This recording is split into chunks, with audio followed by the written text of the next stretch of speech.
Inilunsad na sa Pampanga ang information at signature campaign ng isang grupo laban sa political dynasty. Nitong Huwebes, eksklusibong nakuna ng CLTV News ang kampanya ng grupong MAD o Movement Against Dynasty sa mga lider ng organisasyon sa lalawigan. Ang MAD ay isang nationwide voluntary people's movement laban sa political dynasty. Naitayo ito nitong Nobyembre nakaraang taon.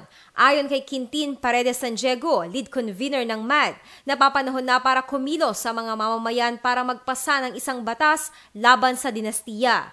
Ang political dynasty ay tumutukoy sa pamamayani ng isang angkan sa politika sa loob ng mahabang panahon. Batay sa pag-aaral ng isang political analyst, nasa 80% ng probinsya sa bansa ay may political clan. Samantalang mula 8 hanggang 15th Congress ay nasa 60% raw ng mga mambabatas ay may kamag-anak na nakaupo at nasa posisyon sa pamahalaan. Hindi daw biro ang epektong dulot kung ang kapangyarihan sa pamamahala ay hawak lang ng iilang pamilya.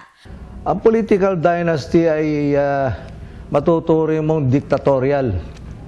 Ito nung si Marcos ay diktador, mag-isa lang siya. Pero ngayon, ang political dynasties na kumalat na sa buong bayan ay naging dictatorship na rin in a sense.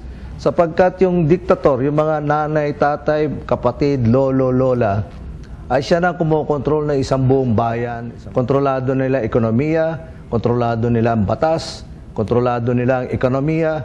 Kaya ang dinastiya, resulta, mahirap ang tao, mayaman ang dinastiya. Alam naman lahat ng taong bayan yan Nakasaad na ang anti-political dynasty sa konstitusyon, ngunit kailangan ng isang enabling law para dito. Pero hindi daw sumusulong sa Kongreso at Senado ang mga anti-political dynasty bill. Ngayon hindi mapasapasaya sa loob ng 26 anyos, 26 years. Sapagkat ang tatamaan ng enabling law ay sila-sila din. Bago matapos ang taon ay binasura na rin daw ng Korte Suprema ang mga petisyong inihain ng ilang grupo at individual. Huling paraan na lamang daw ang People's Initiative na kanilang isinusulong.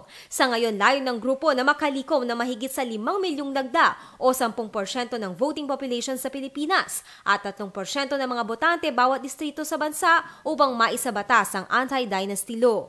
Ang tao na ngayon ang binibigyan ng karapatan ng batas na gumawa ng batas para mabigyan na ng description ang iniintay na enabling law. Sa ngayon, nananawagan ng grupo sa bawat rehistradong botante na maging bahagi sa mga hakbang upang wakasan na ang political dynasty sa bansa. Kailangan lamang filapan ng pangalan, address at lagda ang form na ito ng MAD na siyang isusumiti nila sa COMELEC matapos makalap ang kinakailangang lagda. Kasi ito na ang pagkakataon ninyo na lagyan ng wakas ang dinastiya sapagkat naniniwala kami na pag nawakasan natin ang dinastiya, yung mga problema nyo sa korupsyon ay babagsak ng malaking bahagi. Kabilang sa mga nakibahagi sa pagsusulong ng People's Initiative laban sa political dynasty, si Alex Sonza ng Siyudad San Fernando. Naniniwala si Alex na kahit sa kanyang munting paraan ay may magagawa siya para sa bayan. Suportahan natin ito kasi ang local politics talaga, kung sino lang may pera, kung sino lang ang malalaking pamilya, sila lang nag-aari. Yun po kaya kami sumusuporta sa ganitong advocacy. Kasama na rin ngayon ng grupo ang simbahan sa kanilang adhikain sa pangunguna ng Catholic Bishop Conference of the Philippines. Bago matapos ang buwan ng Pebrero, isang malawakang signature campaign sa Pampanga ang ikakasa ng grupo. Ako si Aislinn David, Alerto Alisto sa Pagbabalita.